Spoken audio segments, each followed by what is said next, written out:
আসসালামু আলাইকুম প্রিয় বিনিয়োগকারী ভাই বন্ধুগণ, আশা করি ভালো আছেন। বিগত সপ্তাহের মার্কেটটা ভালো মন্দের মধ্যেই গিয়েছে, কিন্তু গত বৃহস্পতিবারে মার্কেট একটা কারেকশন দিবে সেটা কিন্তু আগে থেকেই আমরা অনেকে গেস করতে পেরেছি। মেবি আপনারাও পেরেছেন, কারণ ইন্ডেক্স শুধু পজিটিভ হবে নেগেটিভ হবে না সেটা তো হবে না। মার্কেটস আপস অ্যান্ড ডাউন করবে, সেটা যেমন স্টকের প্রাইসের ক্ষেত্রে হবে, সেটা ইন্ডেক্সের ক্ষেত্রেও হবে। ইন্ডেক্সটা এই মুহূর্তে যে পজিশনে আছে, এই মুহূর্ত থেকেও আগামী রবিবার একটা কারেকশন দেওয়ার পসিবিলিটি আছে, এবং ভালো পসিবিলিটি আছে। যেমন হয়তো 10-15 বা এর মধ্যেই থাকবে, 10-15-র মধ্যে একটা কারেকশন দেওয়ার ভালো পসিবিলিটি আছে। আর আপট্রেন্ড মার্কেটের জন্য ছোট ছোট বা বড় একটা কারেকশন দেবে, এটাই স্বাভাবিক। কন্টিনিউ তো আর মার্কেট আপট্রেন্ডে চলে যাবে না। আর এই মুহূর্তে যাদের কাছে স্টক, যে ধরনের স্টক আছে, আপনারা প্যানিক সেল দিবেন না। আর সেল দেওয়ার সময় অলরেডি চলে গেছে। এখন প্রফিটের চিন্তা করেন। সামনে ইলেকশনের পরবর্তী সরকার গঠন পর্যন্ত আপনাদের ধৈর্য ধরতে হবে, এবং সামনে ইলেকশনের পর সরকার গঠনের পরে আশা করি মার্কেট তার নিজস্ব ধারায় ফিরে আসবে এবং পজিটিভ মুভমেন্ট প্লে করবে। যাই হোক, আপনারা ধৈর্য ধারণ করেন। যাদের স্টকগুলা প্রফিটে চলে আসছে অবশ্যই প্রফিট টেক করে নেবেন, কারণ মার্কেটে সব প্রফিট একা আপনার জন্য না। আর যাদের প্রফিট আসে নাই তারা হয়তো ইন্ডেক্সের উপর খেয়াল রেখে কিছু শেয়ারে হয়তো অ্যাভারেজ করে নিতে পারেন। আর ধৈর্য ধারণ করেন। আপনার স্টকটা সবারটা যদি বাড়ে, আপনার তো মার্কেটের বাইরের কিছু না, আপনার স্টকটাও মার্কেটের অংশ এবং বাড়বে। এবং ডাউনে যেমন আসে আপ ট্রেন্ডও তেমন যাবে। যাই হোক, ধৈর্য হারাবেন না, সাহস রাখেন। স্টক মার্কেট কিন্তু সাহসের জায়গা। এখানে কিন্তু অধৈর্য হলে চলবে না এবং ভয়ভীতি পেলেও চলবে না। তবে খারাপ সময় আমরা পার করে ফেলেছি, সামনে ইনশাল্লাহ ভালো সময় আসবে। আর আমি কিন্তু এর আগে কিছু স্টকের বিশ্লেষণ দিয়েছিলাম, যেমন Acme, Asiatic lab, square Pharma, Fortune. এগুলো অলরেডি প্রফিট অনেকে টেক করে ফেলছেন, ভালো একটা পজিশনে আসছে, প্রফিট টেক করে ফেলছেন, অনেকদিন আগে দিয়েছিলাম। এবং দেখে নেবেন অধিকাংশ স্টকই প্রফিটে চলে আসছে, এবং যারা হয়তো নিতে পেরেছেন তারা ভালো একটা প্রফিট গেইন করতে পেরেছেন। যাই হোক, এখন আমি কয়েকটি স্টক বিশ্লেষণ দিব, মনোযোগ দিয়ে শুনেন, আশা করি উপকৃত হবেন। এখন যে স্টকটি নিয়ে কথা বলবো সেটি হচ্ছে এটলাস বাংলাদেশ লিমিটেড, জেড ক্যাটাগরির একটি স্টক, ইঞ্জিনিয়ারিং। স্টকটির সাথে আপনারা কম বেশি সবাই পরিচিত আছেন। টোটাল শেয়ার সংখ্যা হচ্ছে 3,31,00,000 এবং বৃহস্পতিবারে 5,015টি শেয়ার হাত বদল হয়েছে এবং 40 পয়সা পজিটিভ করেছে। বর্তমান বাজার মূল্য হচ্ছে 52 টাকা 90 পয়সা। আপনারা চাইলে এটলাস বাংলাদেশ এই স্টকটি আপনারা দেখতে পারেন। এই মুহূর্তে একটা ভালো পজিশনে আছে এবং ভালো রোল প্লে করার একটা পসিবিলিটি আছে। আপনারা রবিবারের বা যে কোনো সময় দেখে যদি আস্তে ধীরে ভালো পজিশনে এন্ট্রি নিতে পারেন, তবে ভালো একটা প্রফিট গেইন করার পসিবিলিটি থাকবে। আর অ্যাভারেজ করার অবশ্যই মেন্টালিটি থাকতে হবে। আর আজকে কিনবেন কালকে ম্যাচিউর ডেতে সেল করবেন, এরকম তো হবে না। আপনাকে ধৈর্য ধারণ করতে হবে। তবে এই মুহূর্তে যে পজিশনে আছে এটলাস বাংলাদেশ, আপনারা চাইলে দেখতে পারেন। বর্তমান বাজার মূল্য হচ্ছে 52.90 পয়সা এবং লাস্ট ওয়ার্কিং ডেসে 40 পয়সা পজিটিভ করেছে। আপনারা চাইলে এই মুহূর্তে এটাকে দেখতে পারেন এবং সামনে ভালো একটা রোল প্লে করার পসিবিলিটি আছে। আর অবশ্যই ধাপে ধাপে কিনবেন, এভারেজ করার মেন্টালিটি থাকতে হবে। আর আমার যে কোনো স্টকই অন্তত আপনারা 10 দিন 15 দিন সময় নিয়ে চিন্তা ভাবনা করবেন। তবে এই মুহূর্তে এটলাস বাংলাদেশে এন্ট্রি নেওয়া যায়, এন্ট্রি নেওয়ার যথেষ্ট সুযোগ আছে। আপনারা চাইলে এন্ট্রি নিতে পারেন, যদিও আমি কাউকে বাইসেল নির্দেশ করি না, বাইসেল নিজ দায়িত্ব করবেন। এই মুহূর্তে এটলাস বাংলাদেশের আরএসআই কিন্তু 50। এটলাস বাংলাদেশের হচ্ছে আরএসআই 50 পারার যথেষ্ট সুযোগ আছে। আপনারা চাইলে এই মুহূর্তে এই স্টকটাকে নজরে রাখতে পারেন এবং ইন্ডেক্সের দিকে খেয়াল রেখে এন্ট্রি নিতে পারেন।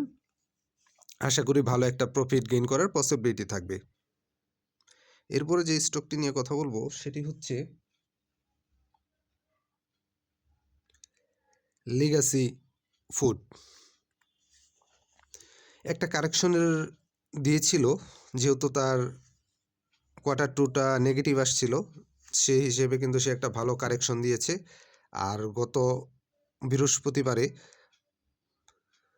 ক্লোজিং প্রাইস ছিল 52 টাকা 50 পয়সা এবং 1 টাকা 40 পয়সা পজিটিভ হয়েছে। এখন বর্তমান RSI হচ্ছে লিগ্যাসি ফুডের 42, বাড়ার যথেষ্ট জায়গা আছে এবং আগামী রবিবার যেহেতু ইন্ডেক্স কারেকশনের একটা পসিবিলিটি আছে, সেক্ষেত্রে একটু ডাউনে আসতেও পারে। তবে আপনারা অ্যাভারেজ করার মেন্টালিটি নিয়ে যদি লিগ্যাসি ফুডটা দেখেন, আশা করি ভালো একটা প্রফিট গেইন করার পসিবিলিটি থাকবে। এই মুহূর্তে RSI 50, বাড়ার যথেষ্ট সুযোগ আছে।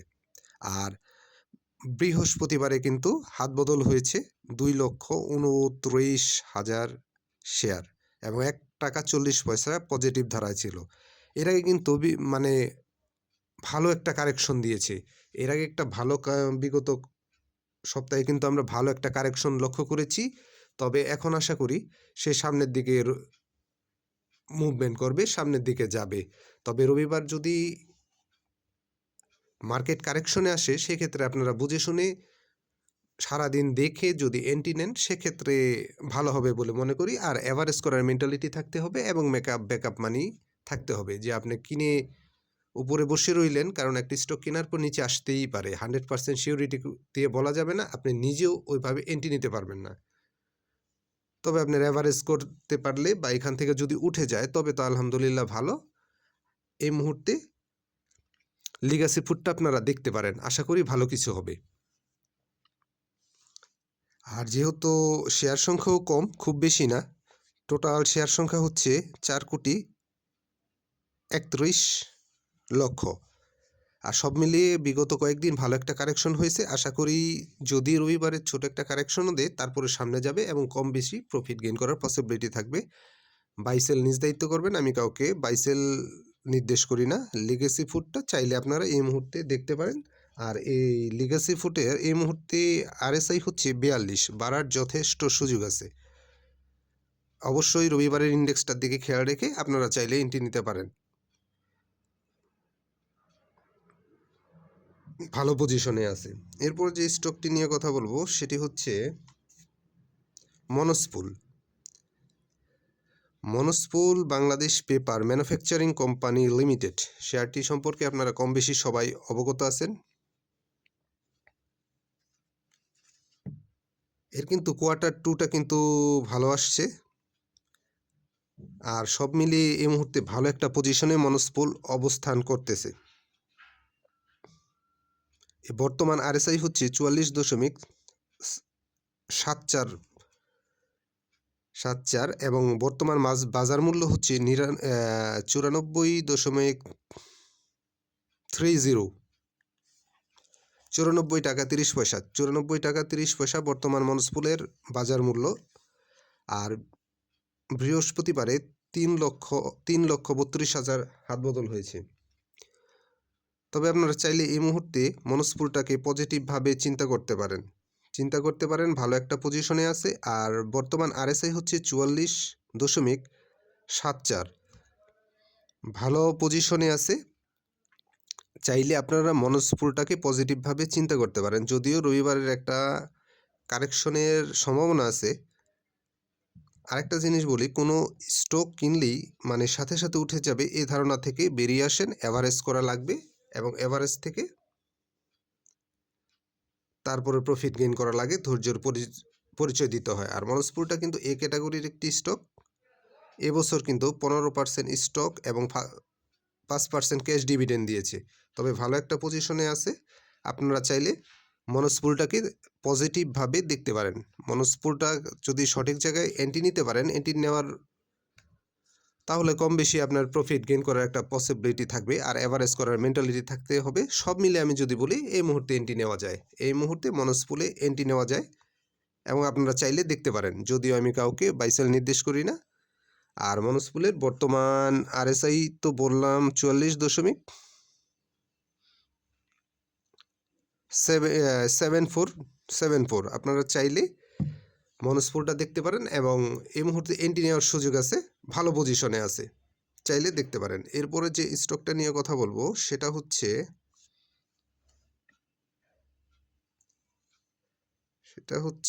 গিয়ে ডিএসএসএল, বি ক্যাটাগরির টেক্সটাইল সেক্টরের একটা স্টক। বিগত কয়েকদিনে কিন্তু একটা ভালো কারেকশন আমরা দেখেছি, যে একটা কারেকশন দিয়েছে, এখন আবার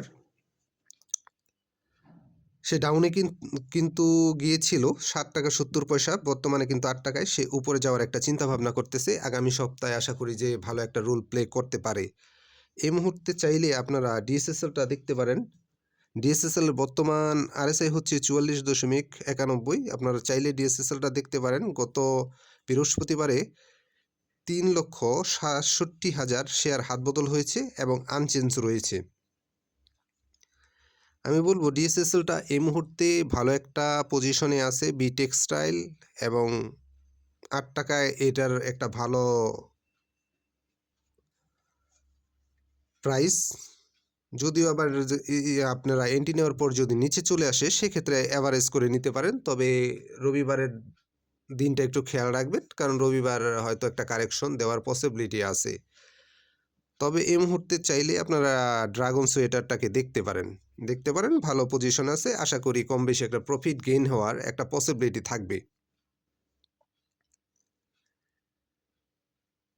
আর টেক্সটাইল সেক্টরটা হয়তো আগামী সপ্তাহে একটা রোল প্লে করতে পারে, যদি এন্ট্রি নেওয়া থাকে। হুট করে তো মানে বেড়ে গেলে আপনার হাতে স্টক ম্যাচিউর থাকলে আপনি প্রফিট টেক করা যায়, তাছাড়া তো যায় না। চাইলে আপনারা দেখতে পারেন ডিএসএসএলটা। আমি বলবো যে এই মুহূর্তে এন্ট্রি নেওয়ার মতো ভালো পজিশনে আছে, যেহেতু নিচে চলে গিয়েছিল এবং উপরে আসছে 77 থেকে আবার 8-এ আসছে, সেক্ষেত্রে আশা করা যায় মুভমেন্টটা উপরের দিকে। আশা করি যে এন্ট্রি নিলে ভালো একটা প্রফিট গেইন করার পসিবিলিটি থাকবে। এরপরে আরেকটি স্টক নিয়ে কথা বলবো, সেটি হচ্ছে সাবকো স্পিনিং। শেয়ার সংখ্যা কিন্তু খুবই কম,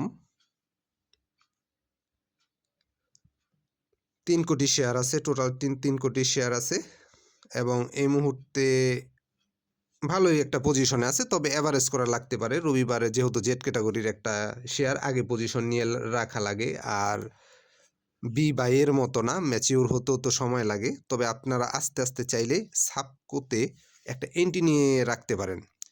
আশা করি সামনে সাবকোটা ভালো করবে। এই মুহূর্তে সাবকো স্পিনিংয়ের আরএসআই হচ্ছে 47, এবং রবিবারের ইন্ডেক্সের উপর খেয়াল রেখে, অবশ্যই ট্রেডার ভাইরা ইন্ডেক্সের উপর খেয়াল রেখে যে কোনো স্টকে এন্ট্রি নেবেন, অ্যাভারেজ করবেন। আর যেহেতু জেড ক্যাটাগরির স্টক, অবশ্যই ইন্ডেক্সের উপর খেয়াল রেখে এন্ট্রি নেবেন। তবে আপনারা এই মুহূর্তে নজরে রাখতে পারেন সাবকো স্পিনিং মিল, আপনারা চাইলে এই মুহূর্তে নজরে রাখতে পারেন। টেক্সটাইলে যখন একটা মুভমেন্ট আসবে, আশা করি সাবকো ভালো একটা রোল প্লে করবে। আর আমি কাউকে বাইসেল নির্দেশ করি না, বাইসেল নিজ দায়িত্ব করবেন, নিজের বিবেক বিবেচনা খাটিয়ে তারপরে আপনি যে কোনো স্টকে এন্ট্রি নেবেন, কারণ প্রফিটও আপনার, লসও আপনার। দিন শেষে লুজার হলে আপনিই হবেন, আর গেনার হলে আপনিই হবেন। তবে আমি বলবো যে সাবকোটা আপনারা একবারে না, চাইলে ধাপে ধাপে এন্ট্রি নিতে পারেন, কারণ স্টক কেনার পরে নিচে আসবে, এটাই স্বাভাবিক, এটাই হবে, যাতে নিচে আসলেও আপনি অ্যাভারেজ করে বের হইতে পারেন এবং কম বেশি প্রফিট করতে পারেন। তবে যাদের হাতে সাবকো আছে তারা ধরে রাখেন, আশা করি যে কম বেশি মানে একটা প্রফিট গেইন করার পসিবিলিটি থাকবে। যেহেতু শেয়ার সংখ্যা কম আছে, স্টকটা যখন মুভমেন্টে আসবে ভালো একটা রোল প্লে করবে। তবে চাইলে আপনারা দেখতে পারেন, তবে সাবকো আরেকটু নিচে আসার পসিবিলিটি আছে। যদি চান অল্প কিছু এন্ট্রি নিয়ে রাখতে পারেন বা অবজারভেশনেও রাখতে পারেন। তবে এই মুহূর্তেও এন্ট্রি নেওয়া যায়, বলবো আমি, এই মুহূর্তেও এন্ট্রি নেওয়া যায়। তবে নিচে আসার পসিবিলিটি আছে, সেটা খুব বেশি নিচে আসবে না। আপনারা চাইলে এই মুহূর্তে সাবকোটাকে দেখতে পারেন এবং পজিটিভভাবে চিন্তা করতে পারেন।